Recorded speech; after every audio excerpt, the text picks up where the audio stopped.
for the grand finale of the 11 things that we have found to be a little bit different about being here in Malaysia is the way that you enter your PIN number on an electronic keypad when you are trying to make a purchase using a debit or credit card. And so Okay. at first, I didn't even understand what was going on. When I would say that I was going to pay with a credit card, they would bring out their keypad like what POS terminal. POS terminal like what we have in North America with an electronic keypad, and you stick the card in, and I would go to punch my PIN number in, and the numbers would be like completely out of order in terms of it just be jumbled up where all the numbers are. I'd have to pay real close attention to making sure that I got the numbers right.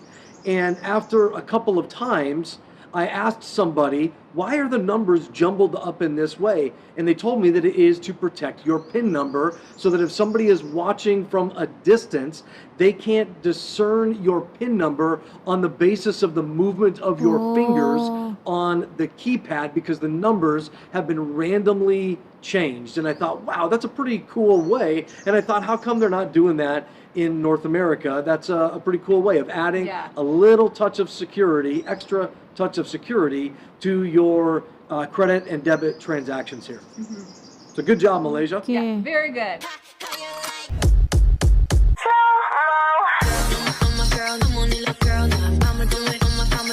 Assalamualaikum, Elsa di sini. Hai guys, hai semua, halo tetangga. Gimana kabar teman-teman semua? Semoga sehat selalu, semoga bahagia selalu, dan semoga hari teman-teman semua selalu good day. Selamat datang di channel Elsa Widianti Putri. Perubahan dari negara satu ke negara lainnya, perubahan budaya, perubahan kultur, perubahan cuaca, perubahan makanan, perubahan kehidupan yang ada dalam diri kita pasti itu tidak akan terlepas bila kita melancong ke negara orang lain gitu. Nah, ini yang dirasakan sama dua pasangan sejoli ini, Marissa Anderson. Pasti budaya mereka dengan budaya Malaysia berbeda, lidah mereka dengan lidah Malaysia berbeda, kebiasaan-kebiasaan yang mungkin berbeda juga dengan apa yang mereka lakukan di negara asal mereka dan dengan mereka berada di Malaysia. Nah, ini ada beberapa perbedaan yang akan mereka ceritakan, apakah mereka senang di Malaysia atau justru sebaliknya gitu, karena ada yang merasa kayak susah untuk beradaptasi ketika ke Malaysia bagi bule-bule gitu kan, mulai dari mungkin cuacanya, makanannya, dan mungkin orangnya juga gitu. Seperti contohnya kayak yang dari Jepang ke Malaysia itu kan, Jepang kita tahu mereka lebih suka menyendiri, dan di Malaysia kan orangnya ramah, ramai gitu kan. Ada penyesuaian lingkungan juga yang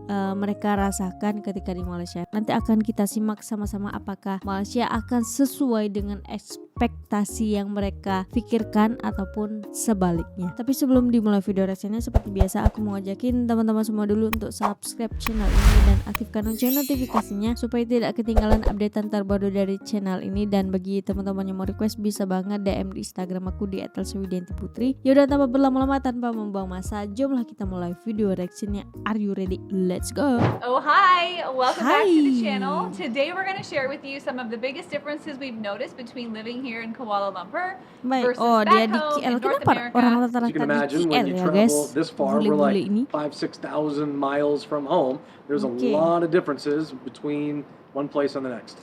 And we're not just talking about language or driving on different sides of the street or having steering wheels on opposite sides of the car. We're not talking about that kind of stuff. We're talking about things that we would never know unless we actually were living here and immersing ourselves in the day-to-day culture. Hal yang tidak akan dia bisa temui di negara dia dan dia temui di Malaysia. Wih, ini menarik nih guys. Got a handful of different things here that we're going to share with you today. I'm sure there are plenty more, but these are the ones that stood out to us the most. Okay, so before we dive in, please just take note of this one thing. Yeah, this is our disclaimer. This is the fine print on the video here, and that is that we are in no way trying to suggest in talking about differences between what we have been used to living in North America and now have experienced dia by dari spending some time here Amerika. in Malaysia, that one is better than the other. I mean, everyone is entitled to their opinion about I Betul, like ini one adalah thing and Oke, ini adalah opini mereka tentang Malaysia. Jadi mohon kita hormati dan kita terima dengan baik. like something else less. In fact, some of the differences you're going to see we prefer over where we're from, and some of the differences we prefer how they do it where we're from. So this is simply just what we have observed as differences between the two cultures. Where we're from in Hamilton, Ontario, when you have a shopping area that's not like an indoor mall, oftentimes they're called power centers. I know they're not called power centers No. everywhere. Some places call them strip malls. You know, I think of them as like outdoor-ish shopping places, right, where you have to go outdoor from one store, you know, to the Yeah. next Big next parking store. lot, store after store after store after store. Sometimes the parking lot's so big you have to get in your car and drive from one store to the next. I don't know what that's called, but Yeah, and those have grown, I think, in popularity in North America, anyways, over the past 15 or 20 years. But here in KL, they don't do those things at all, right? And but there are large indoor shopping malls everywhere, and when I say large, I mean like 5, 6, 7, 8 stories of stores and restaurants. Malls have tons of restaurants here. yeah. And I think we've been told by a couple of our friends who are locals that has a lot to do with simply the climate, that it's like between 28 and 32 degrees here Yeah. almost every single day. And so as you can imagine, when people go out, they don't want to stay out in the heat for too long. Sure. They want to get out of the heat when they're shopping or out of the heat when they're going out to grab a bite to eat. And so indoor shopping malls, man, they are everywhere. Another big difference from being back in Canada to here Itu is the dalam culture konsep of perbelanjaan wearing ya, guys. masks. Now, we've been told that this predates the COVID-19 pandemic, so Hmm. I can't speak to that. But everywhere we go, inside or outside, even though the mask mandates have been lifted here, people are wearing masks. There is a pedestrian memakai walking masker street gitu. right outside of our condo. Karena ini kan maksudnya biar berjaga-jaga juga gitu kan. Kan COVID juga belum sepenuhnya hilang juga itu dari dunia ini gitu. Buktinya baru beberapa minggu yang lalu Jisoo kena COVID gitu. Jadi COVID itu masih merajalela guys. Jadi tetap pakai mask ya. It is not uncommon for us to be walking down that street and it's got a lot of people on it, and the only people not wearing masks walking outside is our family. People wear masks everywhere. The only place right now, because of the Akan pandemic, mentaati that it is peraturan dari required is on public pemerintah. transport. So of course we've worn them on the subway, and of course we're going to be respectful of that. But it was really amazing for us leaving Canada, coming here, seeing, even though there's no mandate, people wear them everywhere. But it was really, really surprising to be immersed in a culture where it's just, this is just how we live. We wear masks all the time, even though we don't have to. Before we came here, one of our friends told us, oh, you're going to be introduced to the world of WhatsApp. At home, I tried to stay away from it, to be honest, because we had email and text and DMs and other apps meant to communicate with people. And I was like, not another one. I don't want another one. And they were like, wait until you use it. You're going to love it. And they were right. Everywhere you go, businesses, people you meet, WhatsApp is the means of communication. It replaces texting. It betul. replaces email.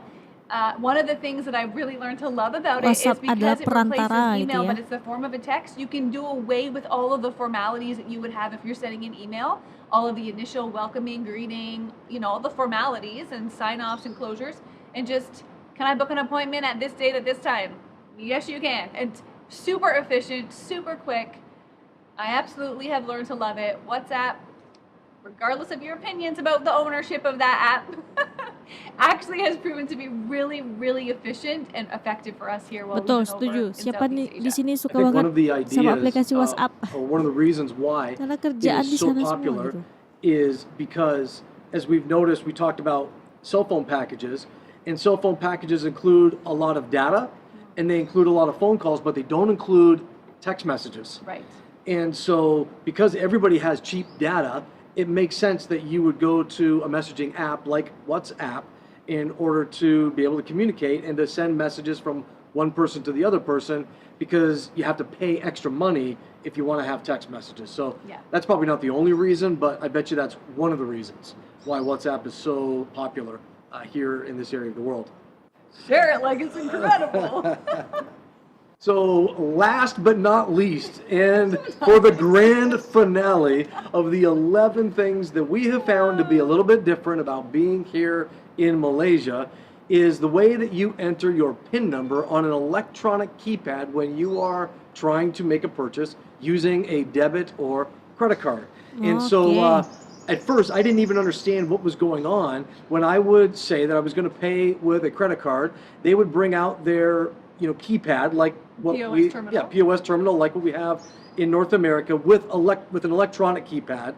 And you stick the card in, and I would go to punch my PIN number in, and the numbers would be like completely out of order in terms of it just be jumbled up where all the numbers are. I'd have to pay real close attention to making sure that I got the numbers right.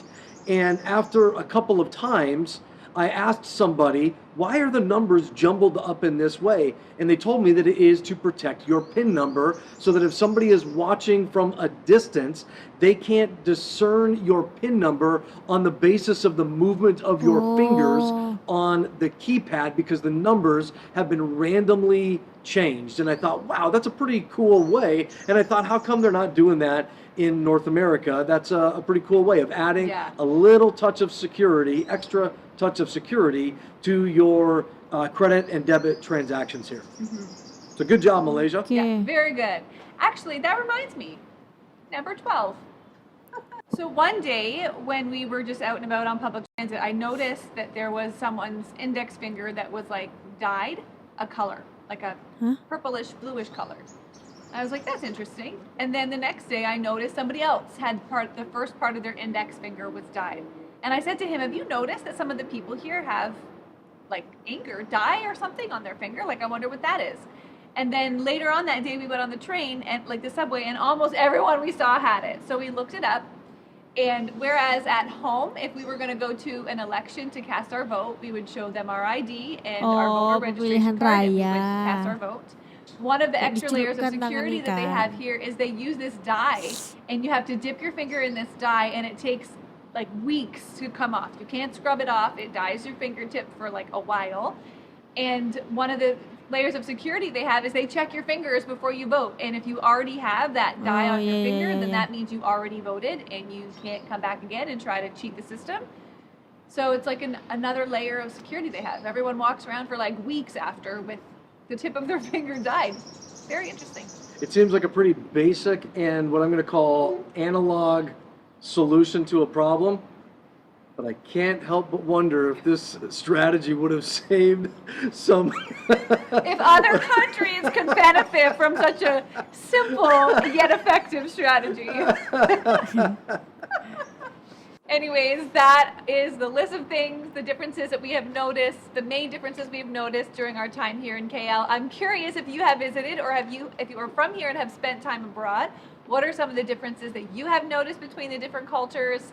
We would love to hear what we have overlooked and some of the things that stand out to you. Okay, you guys, thanks so much for watching this video and we'll see you back here next time. And I am love. Jadi alhamdulillah ya, dia mendapatkan tanggapan yang positif dan dia merasakan hal yang positif juga di Malaysia. Dan terima kasih juga sudah menyebarkan hal-hal yang positif pada video kali ini. Dan mereka hanya berlibur di KL guys. Jadi kalau mereka lebih lama lagi di Malaysia, bahkan tinggal di Malaysia, pasti mereka bisa mengeksplor Malaysia lebih jauh lagi. Dan aku setuju banget perihal soal WhatsApp. Nah, mungkin di sana mereka kalau kerja gitu kan ya email masih berguna, cuman sekarang memang tahta tertinggi dari komunikasi atau untuk menyelesaikan pekerjaan adalah WhatsApp. Hasil meeting pasti kita kirim melalui WhatsApp, lebih mudah, lebih cepat juga. Si Marisa bilang semenjak di Malaysia dia jadi suka WhatsApp. Mantap nih, Malaysia mempengaruhi hal yang positif kepada Marisa ini gitu guys. Good job. Oke, semoga video kali ini bisa bermanfaat bagi teman-teman yang menonton. Dan bagi teman-teman yang suka sama video ini, jangan lupa untuk like, comment, dan subscribe. Dan kita ketemu di next video. Bye bye. Assalamualaikum.